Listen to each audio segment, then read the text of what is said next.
Hola, bienvenidos a Radio Sefarad. Estas son las noticias, las comenta Jorge. ¿Qué tal, Jorge? ¿Qué tal, Alex? Vamos con los titulares de hoy. Redada policial con heridos para detener a 2 altos oficiales palestinos implicados en el caso del vendedor de una casa a judíos. Estados Unidos vuelve a imponer las sanciones a Irán previas al acuerdo de 2015 con 8 excepciones territoriales provisionales. El presidente egipcio insta al palestino a aceptar una reconciliación gradual con Hamás y el acuerdo de cese de fuego con Israel. La policía británica inicia una investigación criminal sobre supuestos delitos de antisemitismo en el Partido Laborista. Estos son los asuntos de hoy aquí en Radio Sefarad. Después volveremos con la agenda cultural y con Raquel. Ahora les hablamos de la policía israelí que detuvo al gobernador palestino de Jerusalén y a un alto cargo de la inteligencia palestina tras la detención por parte de la autoridad palestina de un palestino de origen estadounidense que vendía terrenos a judíos en Jerusalén Este y que fue finalmente liberado por la doble presión ejercida por Israel y Estados Unidos. Al menos 5 palestinos han resultado heridos después de la redada protagonizada por decenas de agentes de la policía israelí contra la sede del Ministerio de Asuntos Palestinos de Jerusalén y la Gobernación Palestina de Jerusalén, ambos en Jerusalén Este. Según el Centro de Información Palestina, el Silwan, de 2014 a la fecha, 44 casas palestinas fueron vendidas a judíos.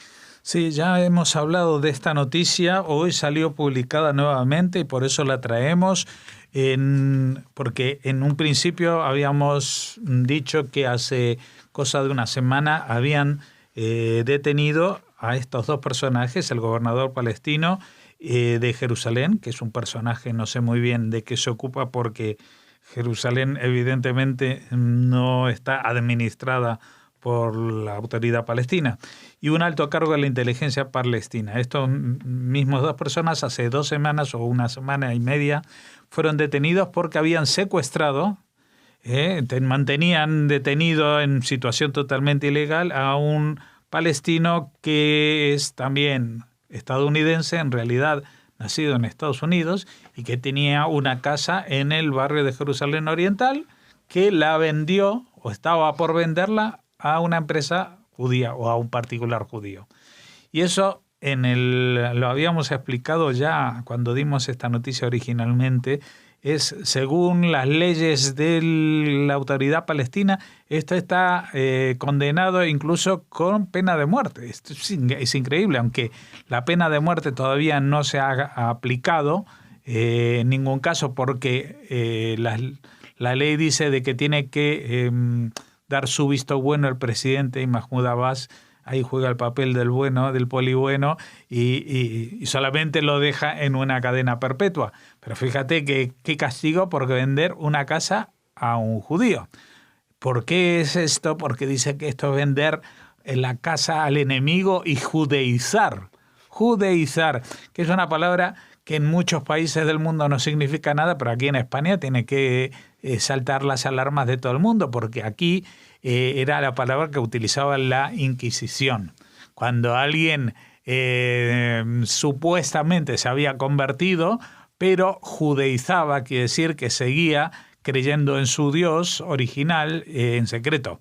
Aquí judeizar Jerusalén quiere decir que una zona que está declarada parte de Israel, anexionada a Israel, cuyos habitantes, incluso los árabes palestinos, votan por las alcaldías y por el gobierno local, etcétera, etcétera. Y a pesar de todas estas evidencias, si se la venden a un judío, se la puede vender a un cristiano, se la puede vender a un budista, pero si se la vende a un judío, pena de muerte. ¿Y qué pasó? Pues pasó que en cuanto se enteraron, los americanos pusieron el grito en el cielo y los israelíes detuvieron a estos 2 personajes, y después de unos días este hombre fue liberado, había sido torturado, creo yo, y resulta que ahora, por alguna razón que no está explicada en la noticia, han sido nuevamente detenidos, y para esta vez, cuando fueron a detenerlos, pues se armó un guirigay en el llamado Ministerio de Asuntos Palestinos de Jerusalén, es decir, esta oficina donde está el famoso gobernador de Palestina, que no sabemos muy bien qué gobierna. Pues allí, al ir a detenerlos, pues hubo un guirigay importante y violento que llevó a que no solamente fueran detenidos, sino que resultaran heridos algunas personas en toda esta historia. Bueno, esto es lo que sabemos hasta ahora. Estas son de las noticias que se van desglosando por fascículos. También nos pasó hace unas semanas cuando empezamos a contar la historia de este periodista saudita que había entrado en el consulado en Estambul, y ya sabemos a lo que ha llevado y hemos contado los capítulos de los cuales teníamos noticia. De esto iremos sabiendo más y se lo iremos contando, porque lo que no es de recibo, no ya en Israel, no ya en Palestina, ya no es de recibo en ninguna parte del mundo que alguien por vender su casa sea condenado a este tipo de sentencias, ¿no? El secretario de Estado de Estados Unidos, Mike Pompeo, anunció que ha vuelto a imponer todas las sanciones contra Irán previas al acuerdo de 2015 del que se ha retirado, pero eximirá temporalmente a 8 países o jurisdicciones territoriales que han hecho esfuerzos por reducir sus importaciones de petróleo de Teherán. El presidente iraní Hassan Rouhani consideró que la posibilidad de que Washington contemplara eximir a algunos países de estas sanciones demostraba que el gobierno de Trump se estaba echando atrás porque sabía que fracasará. El estadounidense afirmó que Washington ya ha alcanzado un acuerdo con 6 de estas jurisdicciones territoriales, mientras que con las otras 2, entre ellas China, las conversaciones continúan, según palabras textuales. Pompeo rehusó confirmar si la Unión Europea también se verá beneficiada por esta prórroga, aunque restó importancia a esta posibilidad, puesto que señaló muchas entidades europeas de distintos tamaños que hacen negocios con Estados Unidos ya han cesado de realizar negocios con Irán. Pompeo remarcó que estas sanciones solo buscan privar al régimen iraní de los recursos necesarios para seguir financiando el terrorismo en el mundo y subrayó que el presidente de Estados Unidos, Donald Trump, no quiere perjudicar al pueblo iraní. Por este motivo, dijo, también estarán exentos de las sanciones algunos productos básicos para la población, como los alimentos y los medicamentos. Sí, estas son las temidas y anunciadas segunda tanda de sanciones, que en realidad no son sanciones que ahora impone Estados Unidos, sino que eran sanciones que ya estaban impuestas desde hace mucho y que se levantaron, que se suspendieron con el acuerdo de 2015, que ahora, al retirarse, pues vuelven a establecerse. Con la excepción de los, esto que dice, ¿no?, de los jurisdicciones territoriales, que no sabemos muy bien a qué se refiere, porque también hubo noticias, por ejemplo, que a Japón le dieron un respiro, porque parece que Japón compra su petróleo, o compraba hasta ahora su petróleo exclusivamente de Irán, y hasta que no encuentre una fuente alternativa, pues evidentemente no se van a quedar sin energía o para mover sus coches o lo que sea, ¿no? Así que, bueno, tal como Japón, pues nos menciona aquí que China, con la cual todavía no han llegado a un acuerdo definitivo, pero que con los otros 6 países de los que habla, o países o jurisdicciones, y ahí puede ser que entre la Unión Europea, pues hay como una especie de moratoria, es decir, que se va a ir gradualmente, se han comprometido esas jurisdicciones territoriales, o como se llama, esas naciones, a ir desligándose perdón, de los negocios de importación y exportación con Irán y actuando según esta política de sanciones, si quieren también seguir mercando y teniendo intercambios mercantiles con Estados Unidos, tal como impone estas sanciones. Por el ánimo y lo que está pasando en Irán después de la primera tanda de sanciones, creemos que estas segundas incluso les dolerán mucho más. También tenemos que agregar algo que no está en el anuncio de las noticias y que viene a cuento o no, pero sí que se puede afirmar que en las últimas semanas millones de ordenadores y redes informáticas especialmente relacionadas con el gobierno iraní han sido atacadas por un virus que exclusivamente ha atacado en ese país, que recuerda a lo que pasó ya hace como 10 años con un virus que atacó a las centrifugadoras que estaban, enriqueciendo uranio para uso militar en bombas nucleares, y el famoso Stuxnet, que entonces fue desarrollado, según se ha sabido, en Estados Unidos. Este nuevo virus se supone que puede ser fruto de colaboración de Estados Unidos e Israel y que podría afectar todavía más a la economía iraní, o por lo menos a la gestión de la economía desde este gobierno, que ya tiene bastantes problemas, no solamente a nivel económico, también a nivel de separatistas, y esto lo hemos visto cuando la semana pasada se anunció que Dinamarca llamó a consultas a su embajador en Teherán porque estaban programando un ataque terrorista contra unos separatistas iraníes que viven en Copenhague. El presidente egipcio Abdel Fattah al-Sisi instó al presidente de la Autoridad Palestina Mahmoud Abbas a aceptar una reconciliación gradual con el grupo terrorista islámico Hamás en el marco de un acuerdo en el que su gobierno de Ramallah retomaría el control de la Franja de Gaza. Durante la reunión en Sharm el-Sheikh, a orillas del Mar Rojo, Sisi alentó a Abbas a apoyar los términos del acuerdo de cese del fuego que estaría emergiendo con el objetivo de calmar meses de violencia en la frontera entre Israel y Gaza, una tregua que duraría 3 años e implicaría un significativo alivio del bloqueo de Gaza controlada por la organización terrorista Hamás. En el marco del acuerdo, la autoridad palestina pagaría el 80% de los salarios de los funcionarios de Hamás en Gaza y no se opondría a que Qatar abone esos sueldos durante al menos 6 meses, como lo ha hecho en el pasado. Bueno, esto es lo lógico porque están batallando por conseguir este acuerdo muchas partes implicadas. Hemos visto que el acuerdo de cese del fuego entre Hamás e Israel está liderado por el presidente egipcio, pero también por el enviado especial de Naciones Unidas, Mledanov.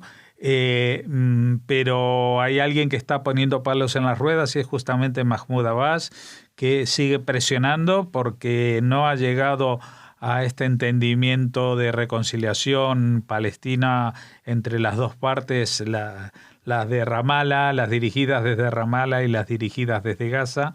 No sabemos exactamente qué es lo que puede ofrecer al-Sisi, ofrecer o presionar, porque puede ser un palo o una zanahoria lo que le ofrezca a Mahmoud Abbas en esta ocasión, que sea diferente de ocasiones anteriores, porque este tema de la reconciliación palestina lleva ya un par de años anunciado que cómo se iba a hacer, y el tema era que los de Hamás no quieren ceder el control militar, es decir, no quieren dejar las armas en manos de Al-Fatah, y porque, entre otras cosas, aunque no parezca en la noticia, porque temen una revancha, porque ellos en el año 2008, después de unas elecciones en la franja, pues en un par de noches mataron a casi 200 dirigentes de Fatah que estaban al frente de la administración en la Franja de Gaza, desataron una pequeña guerra civil, y me imagino que si Al-Fatah toma el poder en la Franja de Gaza, pues van a rodar más de una cabeza, y no en sentido metafórico, sino en sentido literal. La Policía Metropolitana de Londres ha iniciado una investigación criminal sobre supuestos delitos de antisemitismo en el Partido Laborista, primera formación de la oposición británica, tras recibir un dossier interno del laborismo en el que se detallan 45 casos de mensajes antisemitas colgados por miembros de la formación en las redes sociales. El líder de la formación, Corbyn, defensor de la causa palestina, se ha disculpado en los últimos meses por el dolor causado por casos de antisemitismo en su partido. Sí, el problema es que Corbyn mismo no es que se está excusando por que haya en sus filas incluso 45 díscolos que sean racistas y antisemitas. El problema es que su defensa de la causa palestina está a una micra de distancia de un antisemitismo declarado. Él dice que no, que es una crítica al Estado de Israel, pero su anti-israelismo está basado en la deslegitimación, con lo cual, pues, según la propia definición del antisemitismo de la OCDE, pues caería dentro de esa categoría de discriminación. Lo que sí es cierto es que este Partido Laborista, y cuando digo este Partido Laborista, quiere decir que bajo esta dirección y con las vientos ideológicos que soplan en este momento, que son anti-israelíes, tal como pasa, por ejemplo, en la política española, que tenemos también un partido laborista, un PSOE, que no se parece casi en nada al PSOE que había en la época de Felipe González, por lo menos respecto al tema de Israel. Este es declaradamente anti-israelí y pro-palestino y está haciendo las gestiones para un reconocimiento unilateral de Palestina a pesar de la presión europea. Bueno, como decimos, en el caso de Inglaterra, del Reino Unido, el propio laborismo ha elaborado un dossier interno y alguien lo ha hecho llegar a la policía. Y la policía ha revisado que son declaraciones y mensajes en redes sociales de estos 45 miembros y ha visto que ahí hay casos de antisemitismo flagrante que se pueden justificar con una querella criminal. Es decir, que no es una cuestión personal, sino que es un llamamiento, una incitación a la violencia contra los judíos, más allá de las críticas posibles más o menos legítimas al Estado de Israel. Así que algo que ya muchos estaban avanzando de lo que estaba pasando en el laborismo en Inglaterra, pues está ahora certificándose a través de estas denuncias. Y recordemos que tras los impedimentos y problemas que tiene la actual dirigencia del Reino Unido, Theresa May, para llevar a cabo su prometido Brexit, hay muchas voces que en un futuro comicio podrían decantarse por un viraje ideológico, es decir, irse al lado contrario para no quedarse en el Brexit, para volver a Europa, que es la iniciativa que apoya el laborismo, y entonces tendríamos a un personaje como Corbyn y personajes como estos 45 antisemitas que militan en sus filas al frente de un gobierno tan importante para el continente y para el mundo entero como es el Reino Unido. Terminamos aquí las noticias, la primera parte de hoy. Volvemos ahora tras la pausa con la agenda cultural.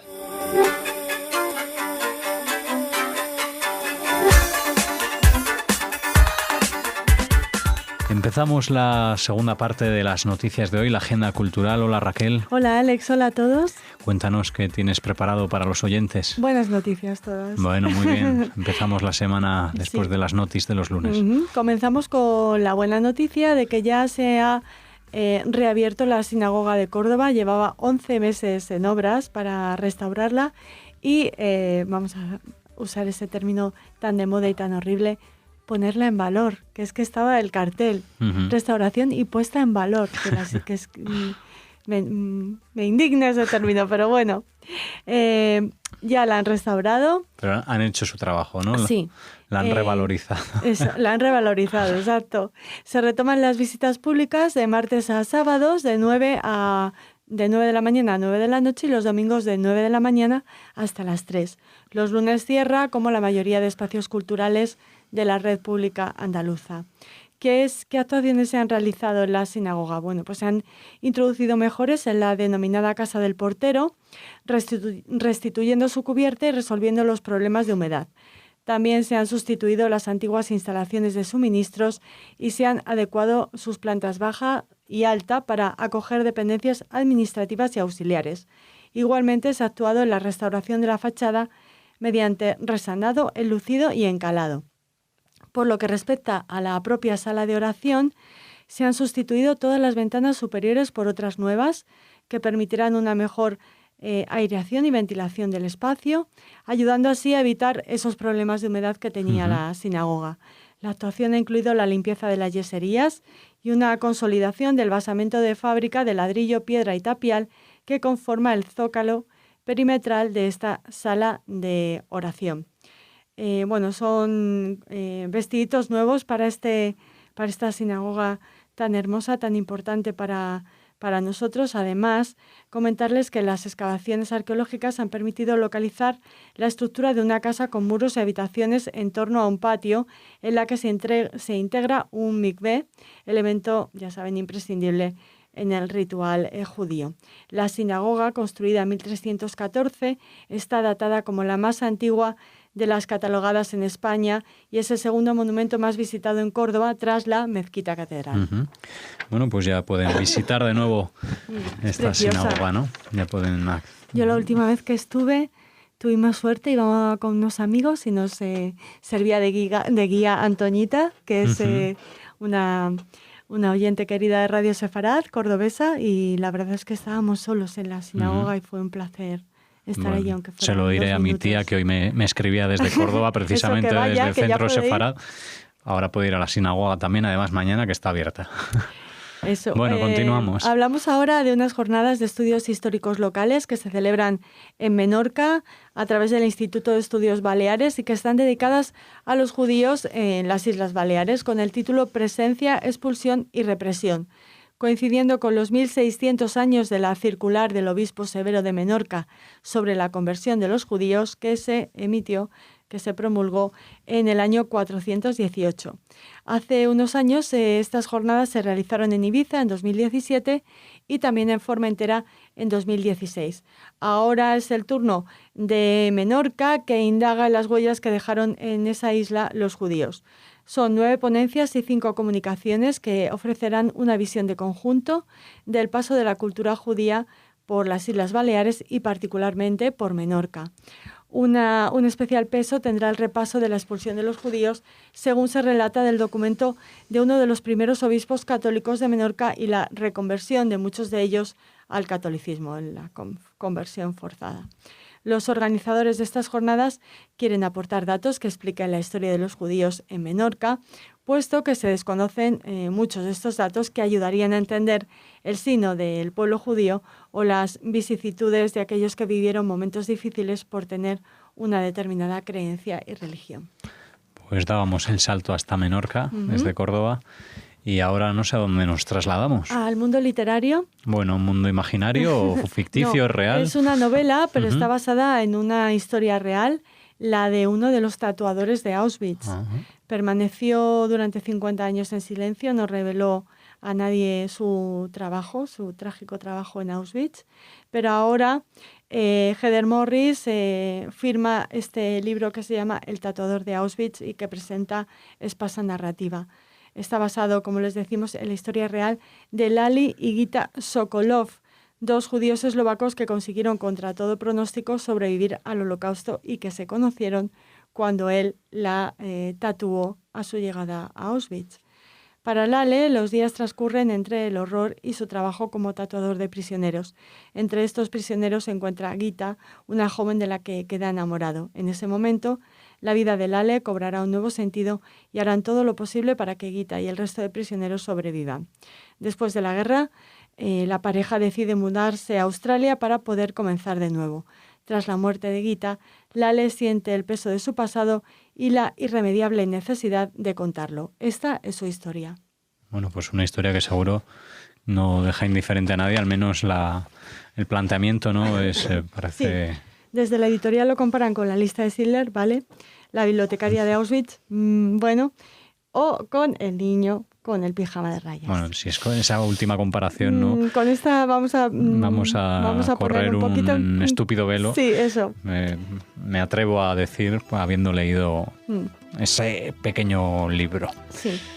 Bueno, pues nosotros intentaremos saber más sobre El tatuador de Auschwitz en una próxima entrevista. Muy bien, pues hasta entonces nos despedimos de todos ustedes, como siempre aquí en Radio Sefarad, y les esperamos mañana en la misma dirección, en www.radiosefarad.com. Hasta entonces.